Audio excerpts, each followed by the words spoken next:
Hey, everybody. Welcome to Frontline Records Rewind. Special guest today, David Zaffiro. Hi, David. Hello. Man, it's so good to be here. We have talked about doing a show with you for a long time. And about 40 years. Yeah. No, thanks for having me. This is great. Yeah. I know that you would admit it's nice to be had. Oh, yeah. Happens all the time. Yeah. So, yeah, we're finally here. And David, just to make to set the record straight, we are good friends. Oh. And everybody knows that, or maybe they don't know that, but we are good friends. We're like brothers. Mm-hmm. We're that close. And we've created a lot of things together, done some great music with Bloodgood. And after you left Bloodgood, then, you were on to this solo career that has amazing music. Well, it's interesting because people from time to time will still ask me, like, hey, do you ever talk to Mike or Les? You guys still friends? I'm like, well, of course we're friends. And we talk all the time. But something happened that was in question, I think, in some people's minds. And I don't know where that came from. But it didn't come from us. No, it didn't. It's not coming from me. No, I really think that that's something that the public is used to, bands that break up because of riffs within the bands, and then they don't talk, and they've got all these horror stories about, wow, these guys haven't spoken for 20 years to each other. And it wasn't the case with us. No, not at all. And I'm glad. Yeah. But, that's a good thing because, we're Christians, and the unity of the brothers is a good thing. Yeah. Yeah. We actually love each other. Yeah. That's good. And they'll know us by our love for one another. So. Yeah, that's right. I still think you're pretty cool. I wish I could say the same. Hi. No, I'm just kidding. I'll work on it, bro. So anyway, solo career. I have a question because I don't really know. But when you left the band, and I'm not good at dates and times, and maybe you're not either. I don't know. No, I'm not. How soon did you have a record? Your first record deal? Oh, wow. I mean, your first release. I was 30. So I think it was like about a year later after leaving Bloodgood. Yeah. And it's interesting because I was working on music when we were on the Detonation tour. Mm-hmm. And I felt like, at one point, the Lord really shut it down. Says, hey, you're here on Detonation, and this is where I want your mind, your heart right now. Not saying you can't write songs, but he said, And I remember just kind of shutting that back and just throwing it aside.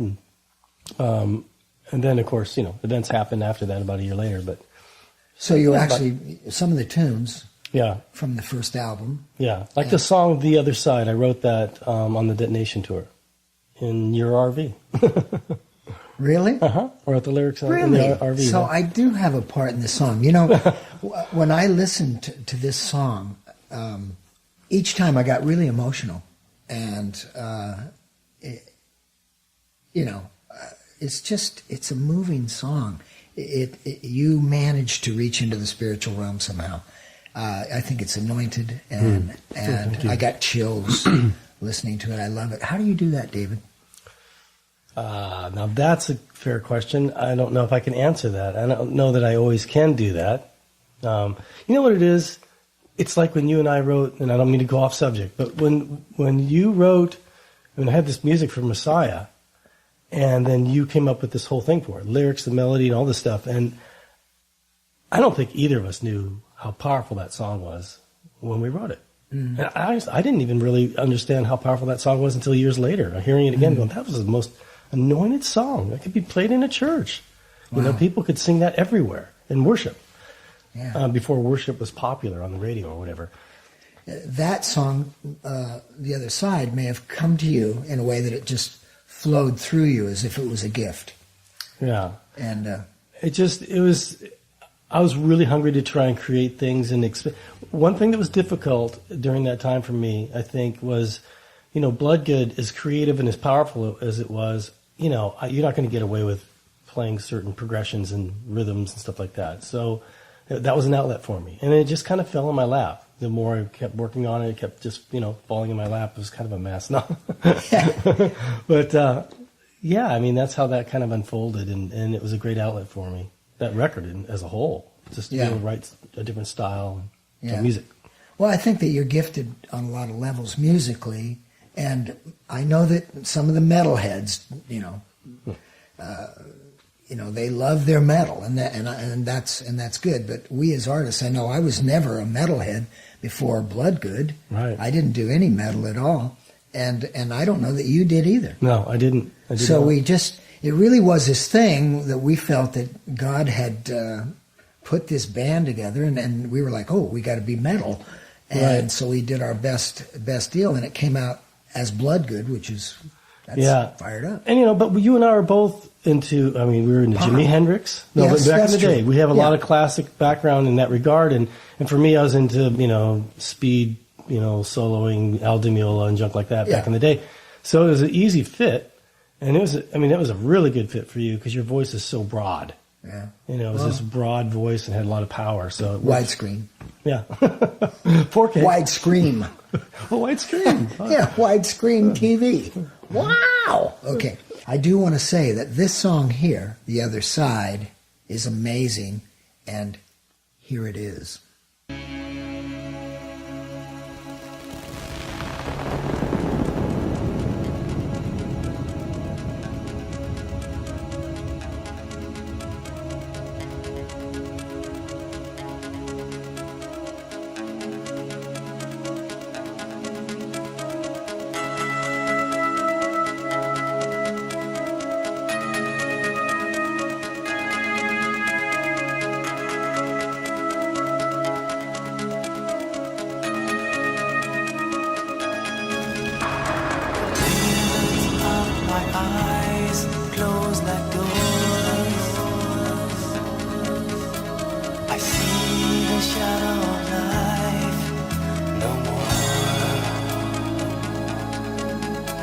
My soul feels his voice begin to pound. It calls to me without a sound. Light glistens through the sky, and all that was here is died. The kingdom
the other side is off that album. How did you you wrote some things to it, and then when you had the record deal with Frontline, who produced the album? Did you co-write with people on the album? I'll have to think about that. I wrote most of it myself, I'm pretty sure. But we could come back next week, maybe do another show, give you more time to think about it, do some research. Yeah, I have to research. But here's the thing. I went into Charles Mesral's studio, 3D Audio, I think is what he called it back in Bellevue. Seattle? Or Bellevue? Seattle. Okay. Yeah, Bellevue, Washington. And I did this song that I'd written that I thought might be a good fit for a project that I didn't have any. No one had offered me a solo record or anything like that. But I wanted to just create and this sort of thing. So I did the song called I See Red. And finished it up. And then I also did another song called Spirit of the Lord. I think I did those two, if I'm not mistaken. And what happened was I gave it to the director of A&R, Mike McLean. Yeah. And so he got the song. He knew it was, but Brian Tong didn't. So he goes into Brian's office and says, "Hey, I See Red." He goes, "Hey, listen to this." And Brian's listening. He goes, "Wow, this is really cool." He goes, "Guess who it is?" And he goes, "I have no idea." He goes, "It's Zaffiro." He goes, "What? That's Zaffiro?" Wow. So that was fun. And that song almost killed me singing it. My voice, I couldn't talk for a month after. Yeah, it didn't kill you. You're here today live. Yeah. Well, not live. We're in the cloud now. Yeah, and then after that ran its course. I mean, I had left Bloodgood and that sort of thing, and obviously a while after that. But I remember Jimmy Kempner called me up and said, "Well, look, David, I think maybe we should do a record." And I said, "That would be great. Yeah, that would be nice." But, and I didn't get it. And he goes, "No." He goes, "I mean, I'm offering you a record deal." And I said, "You are?" And I said, "Oh, okay." So I was all happy and did that sort of thing. And awesome. That was Jimmy that had called to do that. And he said that you have a real big supporter with Mike McLean. And Mike was really his brainchild and that sort of thing. I had no idea that it was really going to happen per se either. I think at one point I started to think, okay, this could happen, but it was nothing I was potentially pursuing at the time. Here it is. I See Red. I See Red.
You know, Adele, I only think that it's right that we tell everybody how to get a hold of all of the Frontline catalog. And that includes everybody, right? I mean, everybody. You are so right. All right, let's give them the info. Well, frontlinerecords.us has all of it there and links to actually download the music on iTunes and Amazon. And then Spotify is a great resource. It's got all of our music on there, and people can listen to that for free. Wow. And there is quite a diverse group of artists on Frontline. So go ahead and get that today. So does mirroring help when you see red, or is that for Bloodshot Eyes, or what? Obviously, that's a little plug. We get paid for this? Yeah. Yeah. Michael Cutting made a joke about it. He was the guitarist for Holy Soldier. Uh-huh. There's a part where it says there's a portion here, like a portion of something. Mm-hmm. He always says, I always thought that was like a Porsche, like you're lifting up the garage door. There's a portion here. That's funny. It was really that guy hilarious. must be. He's hilarious. Yeah, he's a hilarious rocker from Holy Soldier. You produced those guys, right? Yep. First and second record. So, now, where was that when you were, in the midst of these solo projects? Were you also? I had just finished the solo record, and the first one, the other side, and Mark Maxwell, A&R Murr, he wanted to sign this band called Holy Soldier, and he was looking for a producer, and I had just produced a band called Zion, and one of their songs went to 12 New Faces, which was Murr's release. Okay. And so he thought, hey, I like this song, I like this producer, maybe I want to talk to him. So it kind of ended up being between me and another guy, which was Michael Sweet. Oh. And Michael Sweet, I've heard of him. Yeah. Anyway, I got the gig. Yeah, cool. All right, so then you did your first album, and now you're producing Holy Soldier, and then you're going to finish that. And that did well, didn't it? Win some awards. Yeah, it won 2 Dove Awards. And did you get a Dove Award as a producer, or what? Yeah, I got 2 for that record. Yeah. Wow. So you got them in stereo, left Got and them, right. that's right. Dove Awards. That's right. Awesome. Yeah, and I think that thing sold. I mean, I remember talking to an A&R guy in Tennessee, John Mays, and he worked for Word at the same time Mark Maxwell did, because that record sold. The first one sold like 120,000. Wow. And he said, no way. I think no way it did that. And I talked to Mark later. He goes, and I said, John doesn't think it did. And he goes, he's wrong. It totally did. So I was like, awesome. They were kind of rivals. Yeah. A little bit. And friends. So then you're signed to Frontline, and did you sign a 1-album deal or a 2-album deal? Or? I think it was a 1 of 3 options. I think that's what the deal was. 1 with 3 options. 1 with 3 options is my guess. And those options, boy, they get you, don't they? Yeah, well, that's the thing. Because I remember as a young guy and not really knowing a whole lot about the whole industry, I'm like, by the way, Mike, whose option is it? Is it mine or yours? He's like, yeah, Dave, that would be always our option, Dave. Right. Oh, okay. He's lying to you. Oh, well, that's one of the songs. Right. Now, there is a song called He's Lying to You on the Scarlett Storm album, right? Yep. And you were telling me before we got on air here that somehow I inspired that? You did. I mean, the song's not, completely about... No, you totally... Well, hold on. Basically, I went to a Bloodgood practice. We're at the Lincoln High School. We had this huge stage that we got to practice on. Yeah. Auditorium type thing. It was really nice. And I came in, and I was kind of paranoid and bummed out. I probably making myself sound like a basket case. Anyway, and I was like, kind of like put out, like these guys are against me or something was going on. And you look over at me at one point and you said, so who's lying to you? Are you buying that lie? Someone's lying to you, David. And you're talking about the devil. I was. And you were spot on. So I thought, that would be a good hook for a song. And I just had fun and just wrote out the lyric for it. Eric Beaver is singing that song, not me. That's his vocal. Now, Eric Beaver, he actually in the rock theater thing? He went on to sing as Eric Wayne in Holy Soldier on Promise Man. He's the lead vocalist on Promise Man. But he has a great voice. He does. This guy can sing. And so, here it is. He's lying to you.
we're here. I'm here.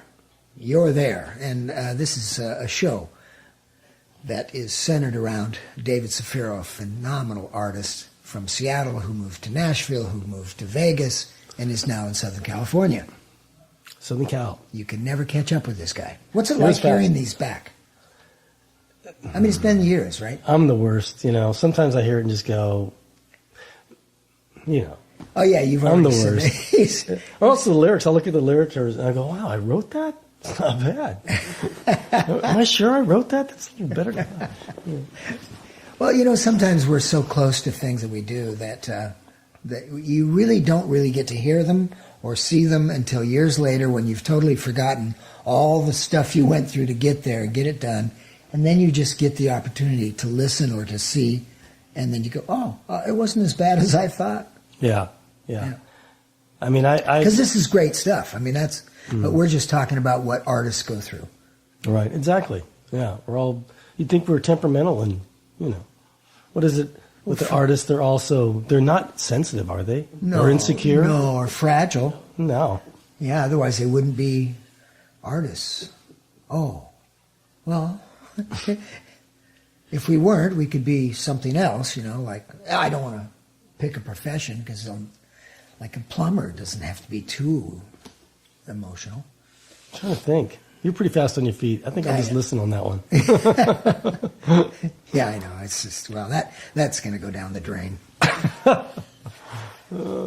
Spiral. I took the plunge. He's really good at this too. The puns, him Stop. and it's just like, you know. It's very entertaining, though, don't you think? I'm going to surrender. This is Surrender Absolute. Surrender Absolute was your third album, David. And, you know, where's the title come from? I think I know, but I want to hear it from you. Well, there's a song that I was working on, and it was piano based at first. I think it still ended up being that way. It's been a long time since I heard that song, and you know, it was just a hook. Instead of saying, you know, absolute surrender, I just kind of spun it around. Surrender is absolute. Or it has to be that, or whatever. This kind of reckless abandon, and you know, giving everything to Christ, and which is, you know, a daily process. You think about, where it says, he who the Son of Man is set free. He's set free indeed, Yeah. And you think about that and you think, well, okay, so why do I still struggle with this sin or that sin? Well, we all sin, stumble. But that place of carrying your cross every day, well, then that's that place of being solid. That's that place of being secure. That's that place of having victory over multiple things. But it's not like this one-time thing and then you're cruising for the rest of your life. But anyway, I think Surrender Absolute was that kind of a premise for me. And I got to do that record with Randall Waller, who, if any of you guys know him out there, he ended up moving on to being the guitarist for Shania Twain on her tours. Great player. Matter of fact, he was such a great player, it started to get intimidating. And because he was playing some stuff, I'm like, dude, you're going to have to back off. I'm getting, I have to lay some tracks down. Yeah, I want to feel dude, good. And he's the nicest, most solid person you'll ever meet. Just a great guy. And he's got a great voice. But he was doing, JT and I had a place together in Tukwila. Wait, not Tukwila. In Kirkland area, Washington. And Susan and I were living there, my wife, JT, and had a couple of roommates. And he came to visit because they were doing a show. He had this band. He's from Australia originally. And he had this song, Lady of the Night, and it had this, had some airplay and some push and stuff like that. And he originally was in a Christian band back then. And I hadn't talked to him for years. And I think it was Matt Duffy who took over as A&R for me on that record. And he says, what do you think about you and like a bourgeois tag or, that kind of thing? What would you think about like having a partner on this record? I said, who are you thinking? He goes, a guy by the name of Randall Waller. Have you ever heard of him? I go, I know Randall. He's great. So he stepped in and we did that record together. Wow. I got to tell you, there's a couple instrumentals on that record. And Attitude. I remember I bought myself a little BMW sports car, and I would put that thing in and put the top down and drive all over town listening to that, thinking, wow, this is my buddy, and this is great stuff. I mean, that's just such a catchy tune. It's got so much attitude. I really enjoy that song, actually. That's one of the few songs I go, wow, I really like how that turned out. Again, I don't like the drums, but other than that, it came together, and I got lucky on that one. Yeah, so pay no attention to the writer when you listen to this. Right. And the drums. I mean, what the heck? Just let them do what they do. This is David Zaffiro with plenty of attitude.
Yeah, I got to tell you, David, when I actually played that song before I came over here today, and my daughter was there, my 25-year-old daughter, Faith, and it was playing, and she goes, "I know that song. That's one of my favorite songs." I used to listen to that all the time, when she was younger, and it was like, wow, cool. I said, that's my favorite song too. So, yeah, love it. Thanks. Yeah. The other one was Silas and Sarey. We were talking about that, and another wonderful top-down drive it. Yeah, I really Southern Cal. really loved that song when I was doing it, and it's Silas and Sarey are my two children. My son Silas, my daughter Sarey, and so I named it that. So the first part of the song, when it comes into it, the dark and the strong part motif, this movement is Silas, and then when it changes to the second half of the song, if you will, it turns very major and very up, and that's Sarey. Yeah. And then it finishes back with Silas as far as the composition goes. And those little ones were on the road with Bloodgood. Yep. And I think the nights would go by where little Silas be sleeping in a anvil case or something as we're breaking gear down. And Cyboy. Cyboy. Cyboy. Oh, Cyboy. Cyboy. And I just love your children, and they were such sweet little, beautiful children, little blonde-haired, blue-eyed children. I know what happened. No, they're still beautiful. Come on, they are. Yeah, Daddy. That's what my sister said to me one time. She goes, she's looking at this picture, my older sister, and she goes, "You were so cute as a little guy." And then she looks up at me after the picture. She goes, "What happened?" Oh my Lord! I think we're all subject to that. Yeah. Oh, big sister, I was the youngest of 9. I know. You always got to get the razz going, but no, your children are beautiful, and to have a father that plays that kind of music and then is inspired by his children and come up with a beautiful song like Silas and Sarey. Here it is.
David, you're the one that said Carousel is one of the ones you'd like to do, right, on the show. So how did that song come about? What's it about? I mean, obviously, I don't want to go around here, round and around. Yeah. But just want to get to the bottom line and see how it happened. Pun intended. Very intentional. The song's written it's really about my sister Susan, and the one that said what happened. What happened to you? You used to be. Oh, yeah. Anyway. About your face and all that. Yeah, man. Compared to when you were young and beautiful. And it's like this thing, it goes, I know this lady, she lives alone, but never home, a little crazy. She falls asleep at night by the phone. Don't wake her, she's dreamed this 1,000 times before. She's with them once more. And the chorus is, and everyone can understand the chorus. They say, what are you even singing? Because I didn't enunciate it very good, I guess, but it's a carousel around. She's on a carousel around, another up, another down. Oh, and wow. it's just, her life was just, she was having a hard time. She had just went through a divorce, and she was not happy. Yeah. And the song sounds happy. It's such a, bit of a contrast in that regard. So, but it's kind of Beatlesque, and I've always liked it. I noticed some Beatle influence in some of the melodies and stuff, but you really are, you're very, when you do some of these melodies are very delicate and sweet and thoughtful, and me being a singer, a rock singer or whatever, I go, gosh, I would like to do, I would like David to produce me on something, and because of his take on melody and the way he approaches things. So, but I think that the positiveness or the upness in this song is because of the love you have for your sister. Mm-hmm. Very much, yeah. Even though the lyric side of it, she was going through some changes. Yeah. So here it is. Carousel.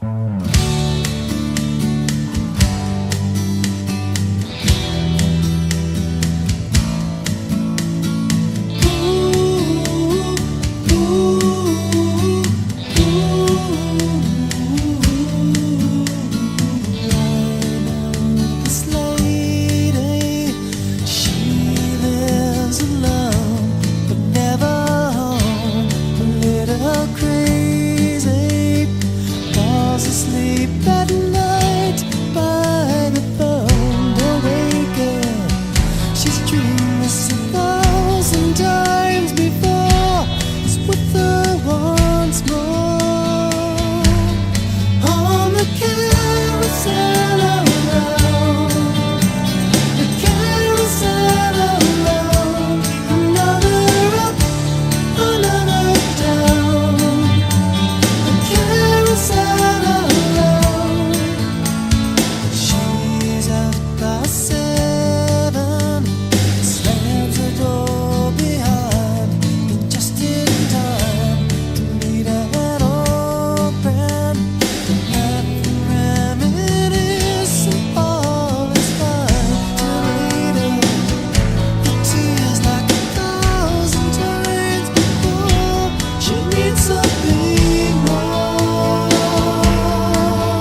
You know, you're on your 4th album now with Frontline. How are you feeling at this time in your life?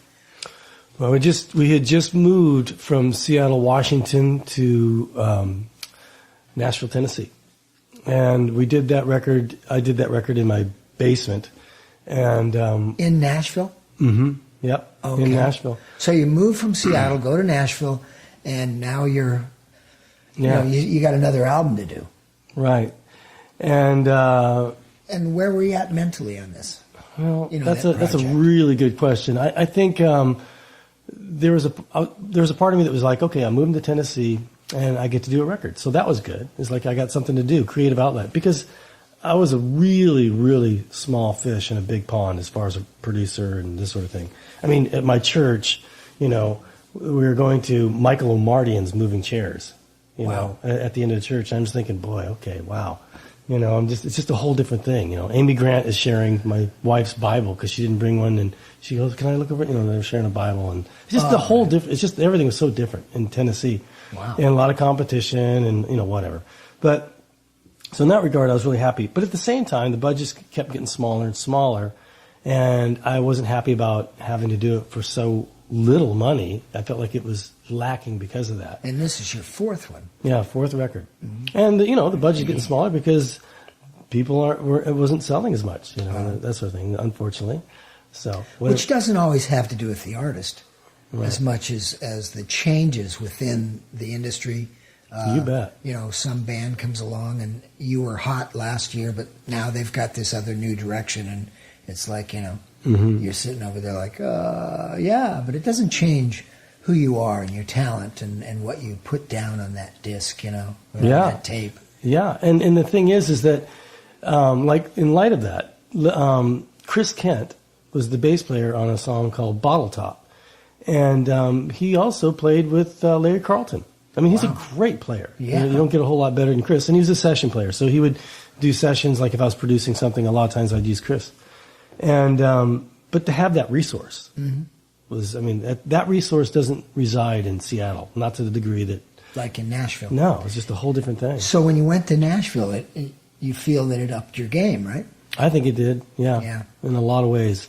And that's a good point. Whenever you want to be good at anything in life, go to where the source is. There you go. And I think it's gutsy for you and Susan to move to Nashville, and that's just the kind of guy you are. You always meet a challenge, and you always want to compete in a way that's top notch. And I love that about you. Thank you. Now tell me about this song, Bottle Top. Well, it's an instrumental. It's kind of country sounding, but there's some twists in it. So it's not like a country player would say, that's not country. And he'd be right. Okay, so we've clarified that.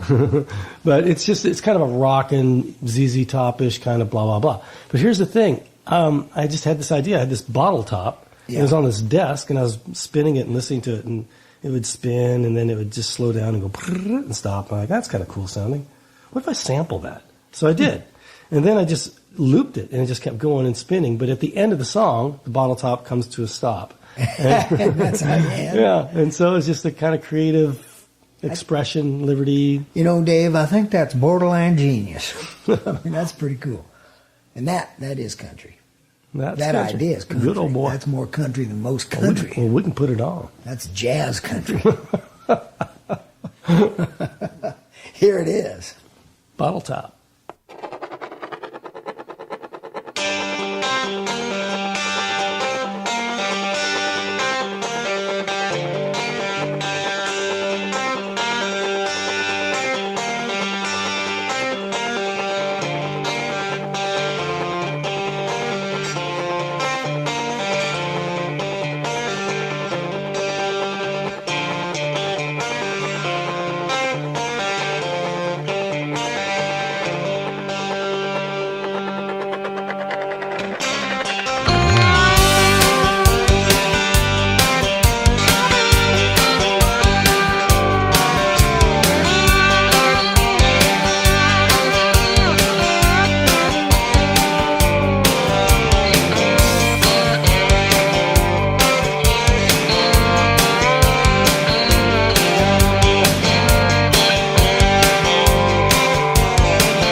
So Adele, then I want to remind everybody out there that all of David's solo albums is available on Spotify, right? That's all Yes. 4 of the albums. Yes. Man, that's a lot of great music. It is. It was a great show with David. Yeah. Isn't he the best? He is.